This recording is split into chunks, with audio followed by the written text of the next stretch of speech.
All right, tech news now, listeners. You ready for this? Today we are going deep on generative AI. Deep dive time. It's everywhere these days, right? It really is. But the question on everyone's mind is, will it be a boom or bust by 2025? Mm-hmm. I mean, that's just around the corner. Yeah, it is. And to get some insight on that, we're going straight to the top. We're talking CEOs of Google, OpenAI. Ooh, getting the inside scoop. They've got some pretty different predictions for the future of AI. Let's just Yeah. say they don't exactly see eye to eye on this one. Little CEO showdown. That's what we like to hear. Mm-hmm. All right, before we get into all that, I got to ask, is this whole generative AI thing really going to change the world? Like internet level change? Right. Or is this another one of those tech fads that'll be gone before you know it? Remember the metaverse? Yeah, yes. The metaverse, that's the question, isn't it? Yeah. Will it be a transformative technology like the internet or just another flash in the pan? I think businesses need to figure that out fast. Yeah, for sure. So how do they do that? Well, they need to ask the right questions. Okay, I'm ready. Hit me with question number 1. All right, number 1. Does generative AI actually solve a real problem? A problem that businesses are facing right now? Yeah, it can't just be a cool tech for the sake of cool tech. Right, right. It needs to have a purpose, a real-world application. Like, my AI-powered refrigerator can order groceries for me, but I still end up at the store every week anyway. See, that's exactly what I'm talking about. And that brings us to question number 2. Can companies make money with it? Ah, yes. The bottom line. Got to keep the lights on, right? Exactly. If there's no clear path to profitability, it's going to be hard to sustain.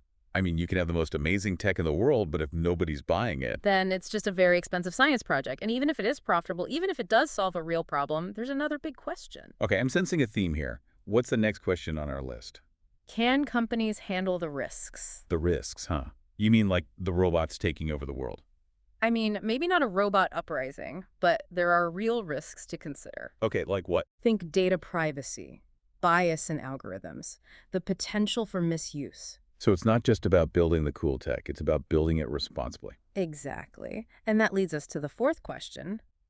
Does generative AI actually offer something better for customers? Oh, that's a good one. Yeah. Because sometimes new and improved just means a new label on the same old product. Right.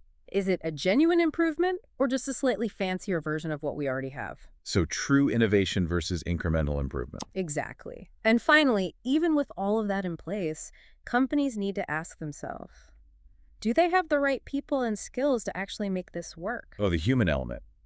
You're saying you could have the best tech in the world, but if you don't have the right people, It's like having all the ingredients for a gourmet meal, but you don't know how to cook. you're just going to end up with a burnt mess. Yeah. Okay, those are some really good questions for businesses to be asking themselves right now. But let's bring in the big guns, the CEOs. What are they saying about the future of AI? Let's start with Google. What's their CEO, Sundar Pichai, predicting for 2025? Well, he's actually predicting a bit of a slowdown. Wait, a slowdown? I thought this was supposed to be the year of AI. What's his thinking there? Well, he's not saying progress will start completely. His point is that we might be hitting a wall with the current technology. Okay, I'm listening. We need some big breakthroughs to get to the next level, not just incremental improvements. He compares it to building a skyscraper. You can only stack so many bricks before you need a whole new approach to reach those dizzying heights. So we're going from building huts to building skyscrapers. I like that analogy. So even though he's predicting a slowdown, he still sees huge potential in AI, right? Oh, absolutely. Yeah. He's particularly excited about AI chatbots. He thinks they could get much better at reasoning and taking actions. So imagine a chatbot that can not only answer your questions, but also book your flights, schedule your meetings, handle your finances. Like a super efficient personal assistant at your beck and call. But, there was an article in Tech News now a while back about some top AI talent leaving Google. Oh, yeah, I remember that. What's that all about? Well, it makes you wonder, doesn't it? Are those engineers jumping ship because they don't see Google as the leader in AI anymore? Interesting. All right, so we've got Google taking a more measured approach. But what about OpenAI? They've been making some big moves lately. What's their CEO, Sam Altman, saying about the future? Well, he's basically the opposite of cautious. No slowdown in sight for him. Okay, so full speed ahead for OpenAI. Full speed ahead. He's predicting massive advancements in AI, even going so far as to say we'll reach artificial general intelligence, or AGI, in 2025. Well, hold up. AGI, as in AI as smart as humans. That sounds like something out of a sci-fi movie. Is he serious? He is. He believes that AI will reach human-level intelligence in the next couple of years. That's a bold prediction. I mean, ChatGPT is pretty mind-blowing, but AGI, that seems like a huge leap. It does, doesn't it? And there are definitely some people who think he's way off base. I read in tech news now that their next big AI model, Orion, hasn't been performing as well as they hoped. Right, it hasn't quite lived up to the hype, so maybe they're over-promising and under-delivering. It's possible. Or maybe they're just really ambitious.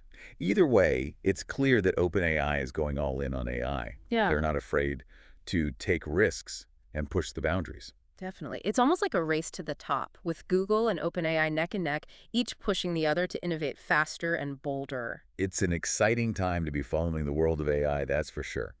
But let's not forget about the companies actually using AI right now. The ones on the ground, putting it to work. Yeah, are they seeing the benefits? Are they making money? Are they changing their industries? Those are the real questions. So let's dive into that next, because I'm dying to know who's actually winning in this AI gold rush. So who's winning the AI gold rush? Well, if we're talking pure stock market wins, Nvidia is killing it. Oh yeah, they're the ones who make those chips, right? Exactly, those super powerful chips that power all these AI systems, and their stock has been going like Up and up. straight up. I read somewhere that it was up like over 200% this year. Something crazy like that, yeah. That's mind-blowing. Yeah. And talk about being in the right place at the right time. But what about the companies actually using AI? Are they seeing those same kinds of returns? It's a mixed bag. You know, a Okay. lot of companies are still using it for pretty basic stuff like writing emails, summarizing documents. Helpful, but Yeah. not Uh-huh. exactly life-changing. Not exactly changing the world. So no robot butlers or self-driving cars taking over the world just yet. Well, not quite, but that doesn't mean there aren't some companies out there doing some really cool things with AI. Oh, really? Like what? Remember that escape velocity concept we talked about, Yeah, where AI helps companies achieve things that were previously impossible? right. Well, some companies are starting to get there. Okay, give me an example. I need some specifics. Okay, so imagine you're a fashion retailer All right. and you want to offer custom-designed clothing at scale. Okay, that's a logistical nightmare. Yeah, it would be. You need to manage measurements, fabric choices, design preferences, production Oh. for thousands of individual customers. Yikes. But with AI, it becomes possible. Wait, really? Think about it. An AI system could analyze a customer's body measurements, Okay. their style preferences from past purchases, Mhm. social media, Wow. current fashion trends, and then using generative AI, it could create a unique custom-designed garment tailored specifically to that customer. Whoa, so you're saying that instead of mass-producing clothes and hoping people buy them, Yeah, you're creating personalized products that customers actually want. exactly. That's pretty amazing. And it's not just fashion. Imagine personalized education tailored to each student's learning style, or financial plans that adjust in real time to market changes and your personal risk tolerance. So you're saying AI is not just about replacing jobs. No, It's about creating entirely new possibilities. exactly, new possibilities that were simply impossible before. Okay, so if that's the case, why aren't more companies achieving this escape velocity? Well, it's not as easy as it sounds. One of the biggest challenges is data. Data. AI algorithms need tons of it. Okay. Massive amounts of high-quality data to learn and make accurate predictions. A lot of companies simply don't have the data infrastructure in place to support sophisticated AI applications. So it's like trying to build a rocket ship without the right fuel. Perfect analogy. And then there's the talent gap. Talent gap. Developing and deploying these advanced AI systems requires very specific skills. Uh-huh. And those skills are in super high demand. Yeah, I bet.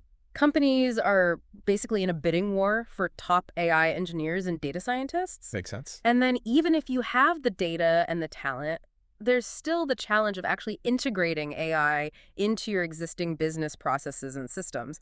You can't just sprinkle AI on top and expect it to work, can you? You can't. It needs to be woven into the fabric of your organization. Okay, so it's like buying a state-of-the-art oven, but not knowing how to use it.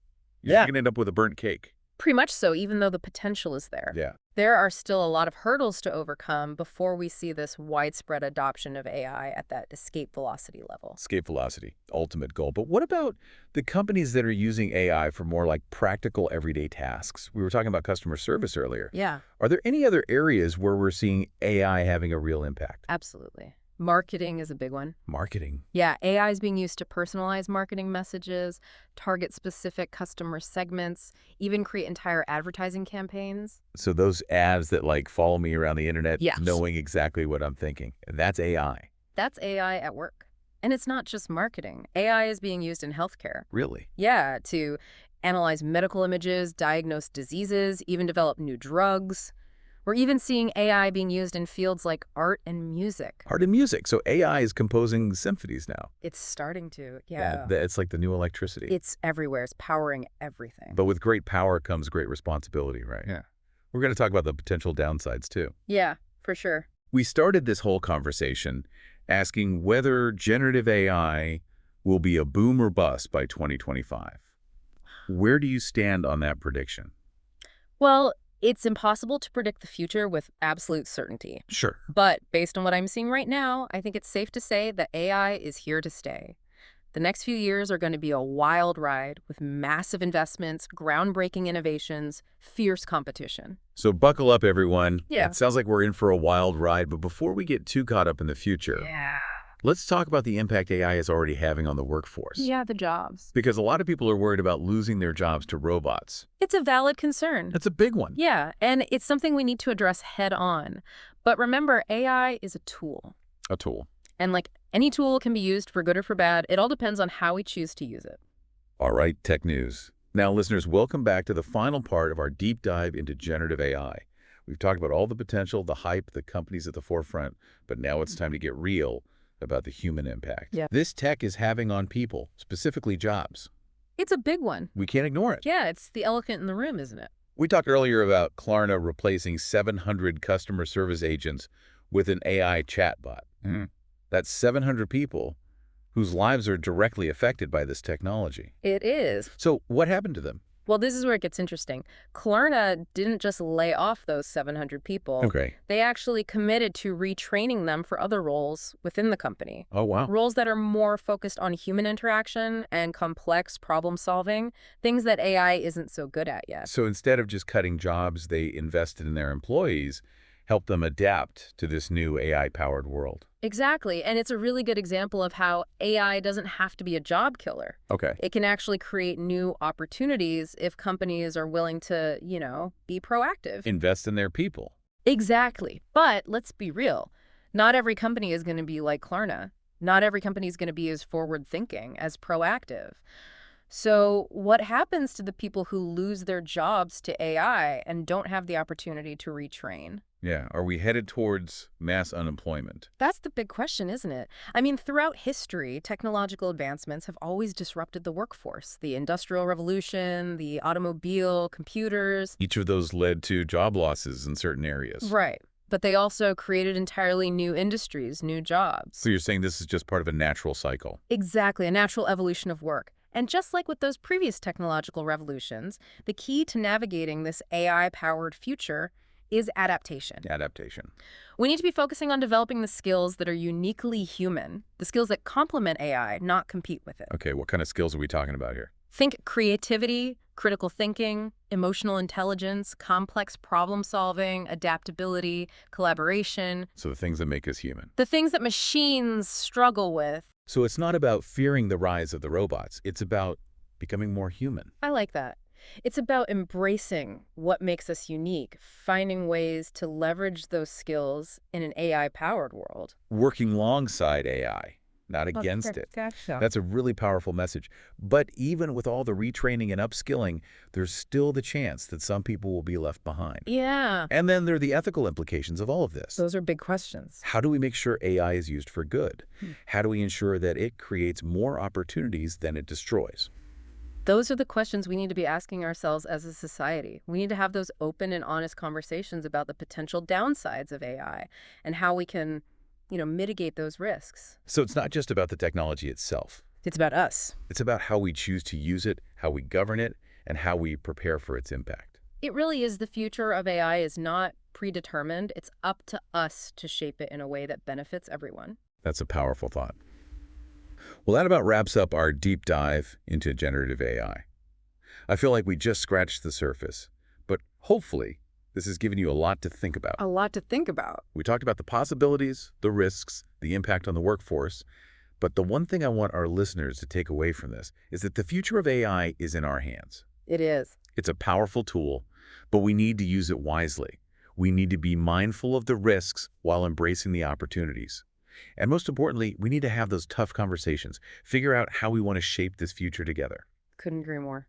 Thanks for joining us on this deep dive, Tech News Now listeners. And remember, the future is what we make it.